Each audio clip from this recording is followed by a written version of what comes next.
All right.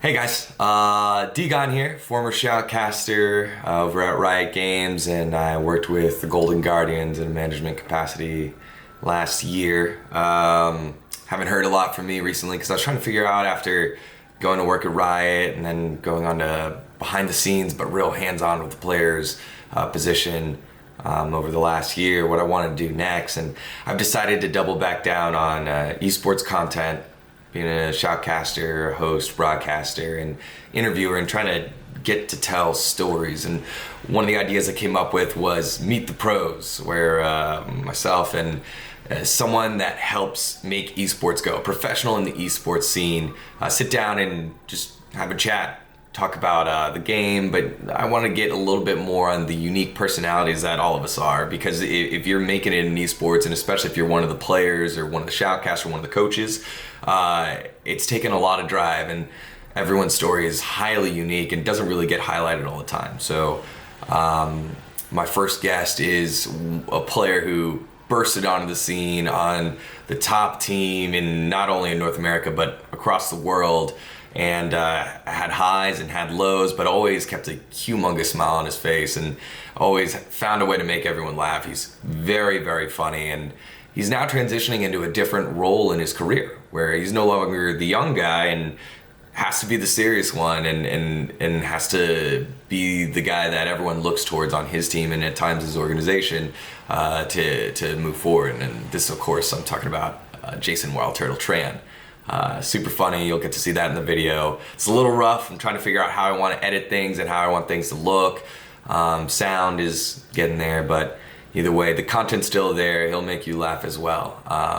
So enjoy. And if you like, please leave comments. I read them all, and it'll help us move forward on what you want to see. So thanks, and enjoy the first episode of Meet the Pros.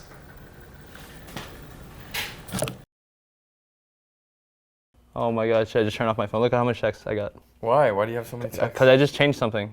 Oh, they're all gone. No, there's just, alright, it's all gone now, yeah. Alright, you want me to explain the food? Yeah, Hainanese chicken? Yeah. What was it called? Hanoi. Hanoianese. Hanoianese? Hanoianese. Is that what we're calling it? Hanoianese? No. Wait a minute. This is what kind of chicken is this? It's not Hoi Hoyan. What's Hoyan? It's pronounced gomya. Oh, gomya. Gomya. All right. I'm a Vietnamese one trick. Yeah. All right. I'm ready. I don't know what we're talking about, but you're the host. So No, yeah, you're gonna go with it. It's gonna be great. I'm a goer. Hi everyone, I'm dGon Gonzales. Welcome to another episode of Meet the Pros. This time with the best smile in the LCS, Jason WildTurtle Tran. Something like that. I'm chilling. Yeah. You relax. Your brand is like I always felt like it's you're happy wherever you go. Mm-hmm. You bring that happiness to others wherever you go. I think that's a big distinction between some people that are like, hey, I like where I'm at, and they don't share it, whereas you always share it. Like, what is your connection like with fans when they come meet you for the first time or whatever? Well, I actually just like meeting everybody. Like, I just want to make sure everyone's having a good time. Like, if you guys ever come to LCS to like see me, like, I don't know if you guys are coming there to see me, but I'll say hi and like talk to you guys a little bit, give you some tips.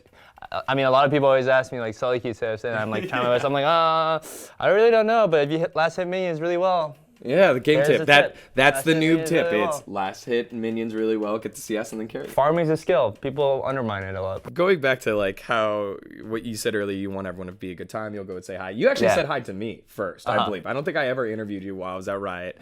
And then you came to me and said, "Hey, dGon, what's up?" And I was like, like, you have that effect. Is that what you want from people when you do that, or like what? I mean, for the most part, like at least when I first started, like in esports, it was very small, right? So I would actually go out my way just to like get to know everybody in the esports space. So like, in my first year of LCS, I was actually friends with every single team in LCS, which is not the case anymore because it's a lot more competitive, and I don't know if I was like pushing boundaries by trying to be friendly with everyone, but yeah, that's kind of always my thing, just to like get to know everyone in the space, and even know like players from other games was kind of my thing too. So yeah, I've always just loved esports in general. Obviously, I don't have that much time to do that anymore, but considering there's so many more titles. Yeah. So. Well, so you started your career, your LCS career, when you made the move from Quantic Gaming, which was the old Cloud9 roster, which had High, Meteos, Lemon, and Balls. Yes, correct. To TSM, and you had the like Pentakill. Who is it? D-Man, I think, said you're on notice now, Chaox, and that was like such an iconic call for me as a shoutcaster from there. Like, what was that like? Because that seemed to be going from like 0 to 100, and then since then you've been one of the most tenured players in the LCS. Yeah, it was a very shocking, not really shocking, at least in the moment for me. I didn't even know I got the pentakill, and so like after, I'm like, what? I really got the pentakill? I mean, when I was a player back then, I was like very tunnel vision. I don't know if that's because, I think that's younger players. Like when you're a little bit younger, you always like tunnel vision. You don't really know what's going on.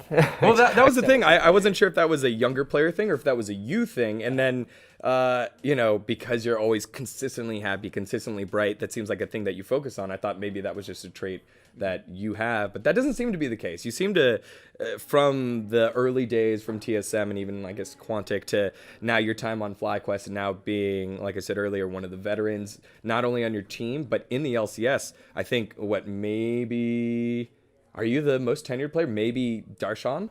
Yeah, I mean, it's a contest. I think it's a contest. It's pretty up there, but I'm definitely like one of the oldest players in LCS.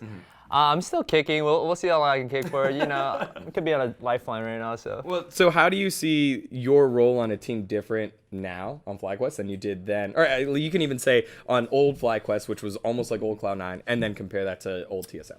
I mean, for the most part, like throughout my career, is like I've always been like a pretty positive person. I always try to like make sure everyone's comfortable and like doing what they're comfortable doing. Sometimes, obviously, you have to go out of your comfort zone, but I'm pretty much like a positive mediator while being able to give like feedback to the players anyway, and in not negative way, because I don't want them to like feel bad if I'm giving them feedback. I just want us to get better as a team, and I think most of my teammates, they kind of get that. I don't really have like ill intentions. Like I'm pretty much friends with every player on my team.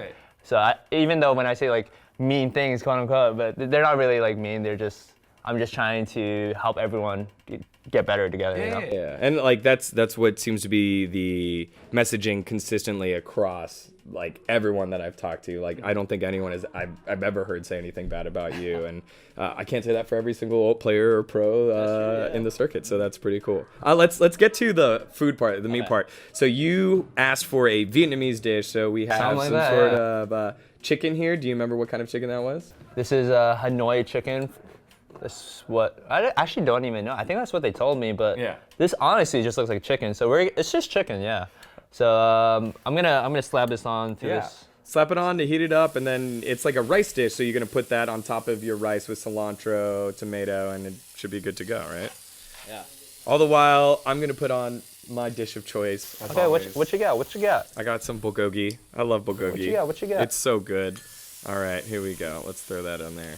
And then I will share with you, of course, because it's delicious and everyone should have bulgogi. Oh, yeah. Oh, yeah. All right, so now everyone knows Turtle as the elite pro playing for some of the top teams across North America for the longest period of time. But what are some things that people might not know about you as much? Not as a player, but as like Jason Tran, the guy. Jason Tran. What do people not know about me? Yeah.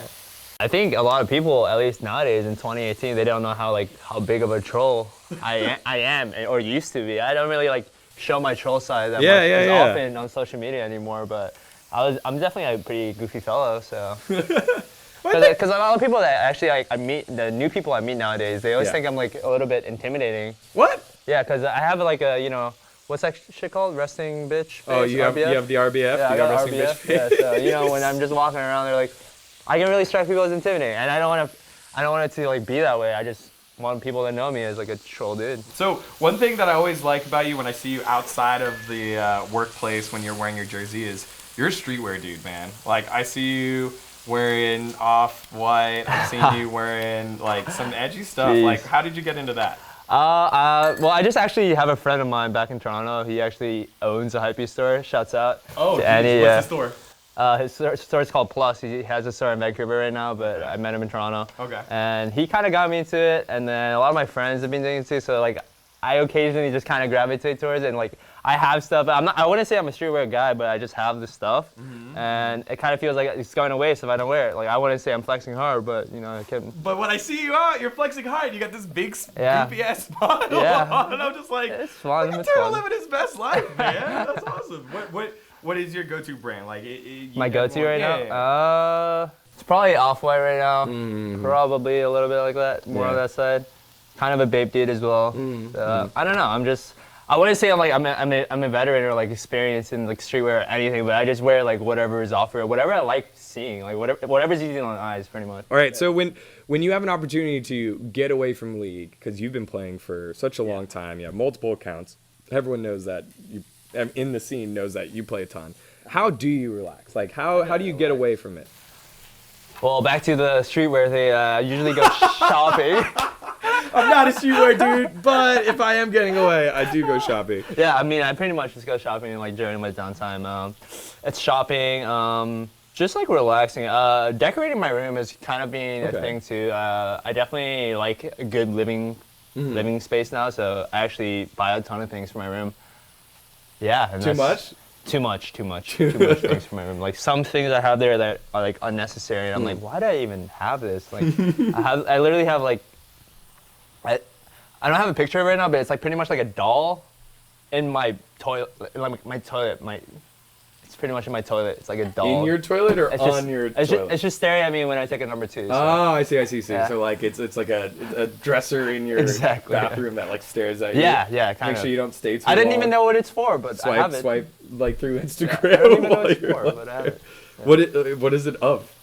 It's I don't know what it is. It's really hard to explain. It's literally a doll, just sits there. Okay.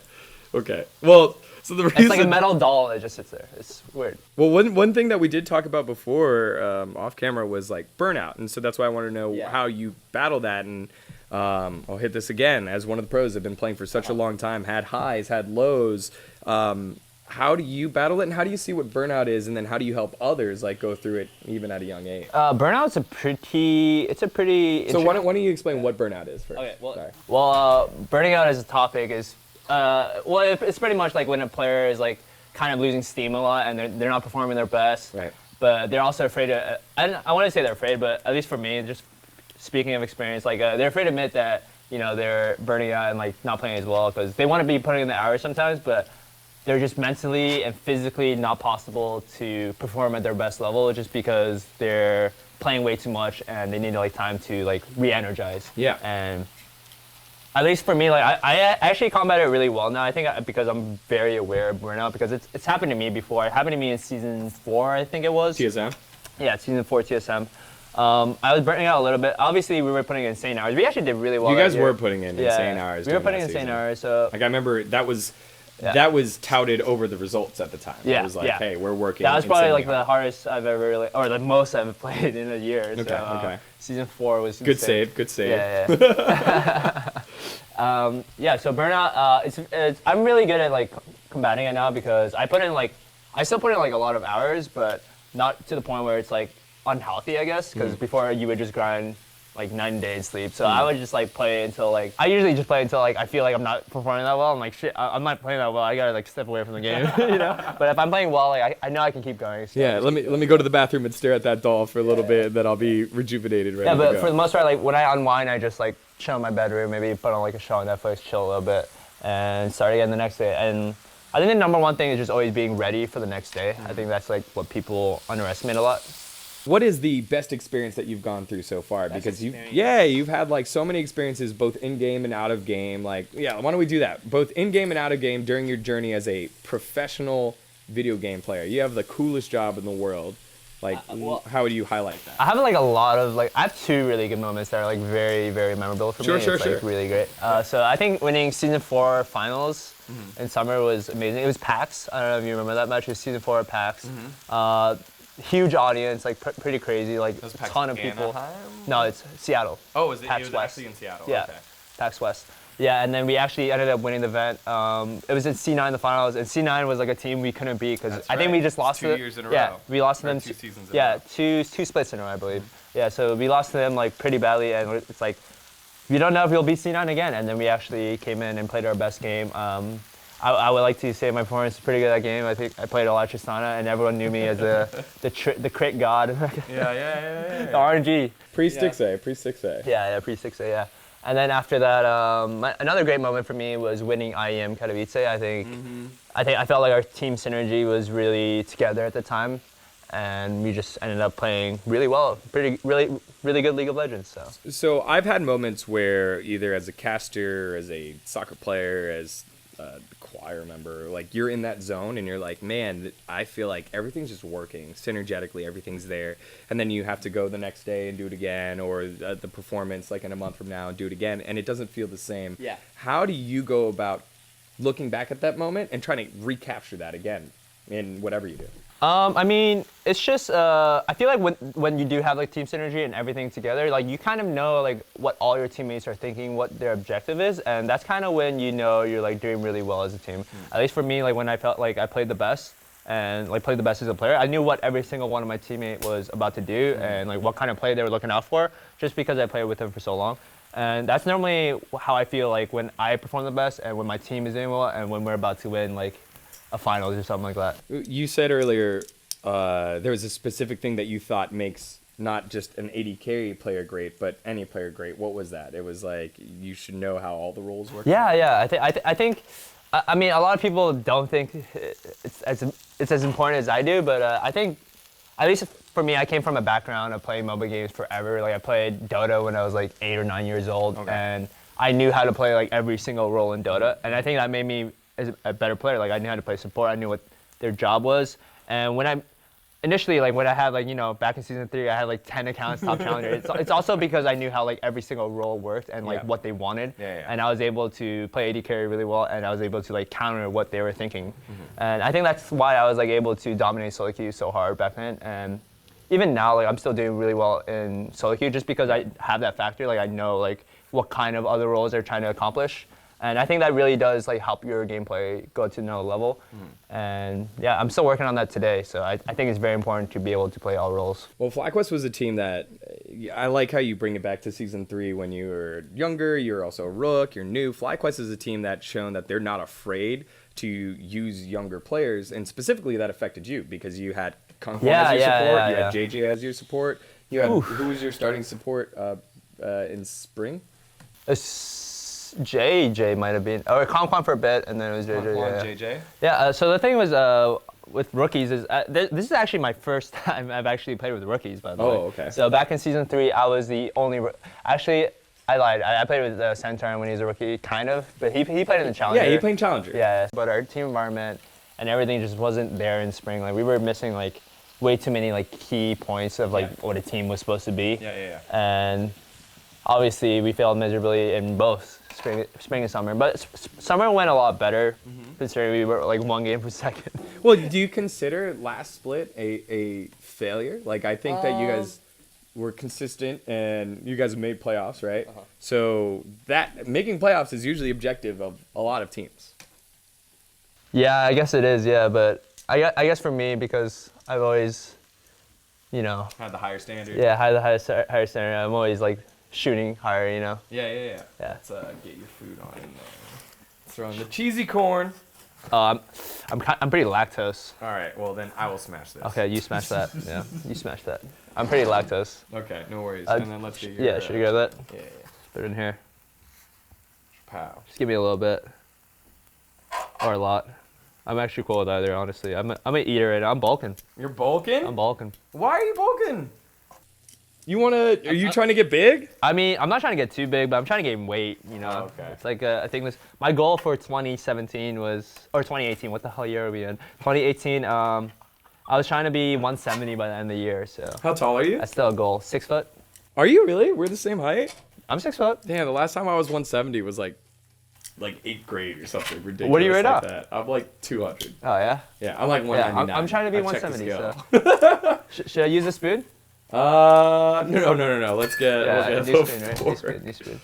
Yeah, you definitely don't want to use that spoon. No. I'm just asking because, you know, I'm questioning it a little bit. Yeah, I see. Does it taste Vietnamese? No. Well, That's pretty good. it's just chicken, you know? I thought there was like a flavor. I thought there was like lime or cilantro or something like that makes it taste more vermicelli. Vermicelli, is that what it's called? Yeah, the cilantro definitely spices it up a bit. What's your favorite meal that they serve at the LCS? At the LCS? Well, they serve the Jersey's what's Mike's Jerseys? Jersey Mike's. Close. Yeah, Jersey's Mike's was dope when they first announced the sponsorship and then all the sandwiches are at LCS. Yeah. That's pretty hype. You like that one? It was hype. I like Charlie's cooking. Charlie was pretty cool. He was the guy that walked around with a bandana. Oh yeah. Yeah. So this year going in, well, I guess we didn't really touch on it now. Like I remember after we talked about burnout and beforehand, you had discussed your role specifically with Flyquest now. It's beyond being the veteran for the players, but also like a model for the organization to build upon. Can you expand upon that a little bit? Yeah. I just want to make sure that Flyquest is progressing as an org, that's going the right way, like reaching out to the fans, of course. That's the direction we're kind of going, and yeah, I think going into 2018, Flyquest is gonna have a pretty good year. We're gonna have pretty bomb merch. And 2019. And 2019. Why I keep getting my years mixed up. But like 2019, we're gonna have new merch, so I'm pretty hyped for that. New jerseys. Well, I thought you guys your organization did a really good job in terms of the brand, right? Everyone knew about Snickers and like it was kind of memey, but then like you guys really played into that, and all of the players were in all of the promotions like multiple times, and I thought that was pretty cool. When your players would win Challenger and they did interviews, like you had the banners in the background, everyone was kind of supportive of each other. I thought that was cool. You guys were the teamwork team, and I felt like you guys as individuals brought out the best of each other as a whole, and like. Is that what you wanted, or how did you envision like this year go? Well, Flyquest in general, like we had a pretty good environment. Like everything was like going pretty well for the most part. Like I don't think we had any like hostile moments on the team actually, which could be like kind of bad because sometimes you do want those hostile situations just to like get things going along faster. And yeah, that's pretty much how the year went for Flyquest. Like it was mostly just positive, fun year overall. Obviously, we wanted better results, but sometimes you can't get it. It's a competitive sport. It is a competitive sport, and it's unlucky that everyone can't get it. Like, what do you think about all the posts that are coming out right now, all the free agent posts? Because I think it stinks. Like, for me, it stinks to see some of these talented players or up-and-coming players just not have an opportunity or shot to keep going. Does that ever cross your mind? It does, but it kind of goes back to the point where it's like a competitive game, and like you have to like prove yourself to see like why anyone would want to continue playing with a player that's like hasn't really proven himself yet. Right. And you can bank on these other guys because you have an academy system now, and you can just pretty much like put in players just to like get better. And at the end of the day, like I don't think it sucks. I guess I'm not a free agent, but obviously it sucks with everyone that's like not on a team this year. And I like know some of those players, and I really like them. I really like them, but like at the end of the day, you have to like prove why you belong here, and like. It's at the end of the day, it's a competitive sport. So, like, if I were to get replaced, I wouldn't. Obviously, it would suck for me too, but I would be able to deal with it because that guy deserves a chance more than I did. Okay, and that's the way you would look at it. If you've accomplished so much, right? You've won NALCS, you've won a World Championship in IAM Katowice. I haven't quite made it, I guess, all the way to Worlds yet, and Cloud9 getting the closest this year. Exactly. Yeah. What are your goals moving forward, and like, how do you intend to achieve them? Well, I still want to be the best player I can be. I don't think a lot of people said I performed like decent, not even well, but I like at a plausible level this year. But I want to be like better than that. I want to just like be able to perform the best I can, and I want to just be happy with my performance. That's like kind of my goal, just like being happy with my performance. But I feel like if you want to be the best, you can never be happy about your performance. You got to be unhappy until you kind of win. Which is tough for you that are always smiling and looking at the positive things. Quick hits. 100 Thieves Bang now in North America, partnering with one of the most experienced and well-known shot callers and leaders that North America's ever produced with Afromu. What are your thoughts on that bot lane duo matchup that you'll be facing twice a year? I'm pretty excited for that, considering I can potentially have like a lot to learn from Bang, and I think overall he'll probably help the AD carries in North America if he does like perform really well. And obviously, like he might like destroy us for like the first couple of weeks, but I feel like every AD carry in LCS is able to adapt right now at a pretty good level. So like I think we'll catch up to him in like less than like a week or 2 weeks even. Do you think that? Because you're someone that has had to go through Piglet, Vasily came over as well. I think there was one more AD carry that came over. Arrow came over, and you adjusted to all of them. What is it like when a Korean AD carry or a top tier AD carry comes over and kind of changes the game like that? It really depends. Like some AD carries, like the top tier from other regions, they play like a lot different from NA style. Actually, I think the way NA AD carries play is like not bad. You know, like sometimes it's like it can be pretty sick. Like we have Doublelift, of course, and I think Doublelift is like probably one of the fundamentally best AD carry to learn from. He just does he does everything by the books really well, and I think like I really respect him for that. And we have like players like Sneaky, who's like able to play like really well with like low resources as well. And I just think we have like already like a wide variety of like really good AD carries. So I think like even if a top AD carry from other regions does come over, like we'll still have like some of our identity and just like pick up like some ways to play against that new AD carry. And I just think like overall when a new AD carry comes over, you just have more to learn. That's pretty much how I think. So I think it's interesting that you brought up the two spectrums of play styles with Doublelift as like the hard carry, give him the resources, Sneaky as the lack of resources but still right place, right time, and maximizes his output. Where do you fall in that spectrum, and where do you fall in that spectrum now, and where do you want to fall in that spectrum? Do they line up? Well, I would say like I like making plays, I guess, but it really depends. I'm finding like playing both right now, and I think that's kind of where you want to be. I obviously want to be better at like laning phase a little bit more, so I want to work on my fundamentals a lot more. So I'm like looking at Doublelift games more, I guess, just so I can get better at that. All right, Turtle, thank you so much for coming on, dude. Appreciate you showing off your Hanoi chicken and having some bulgogi with us here on Meet the Pros. Anything you wanted to say to your friends, fans, where they can find you, all that good stuff? Just come to LCS and say hi. Or just come up to me on the streets and say hi. You know, that's just how it is. Catch him on the streets catch me on the like streets, right outside the Off-White store, waiting in line. You'll see him with the big goofy grin. You can find me and other content on the YouTube channel or at dGon on Twitter. Thank you so much for watching. Like, subscribe, leave comments, do all that stuff. See you guys. I'm WildTurtle on Twitter, by the way. Peace. Peace. Thanks, guys.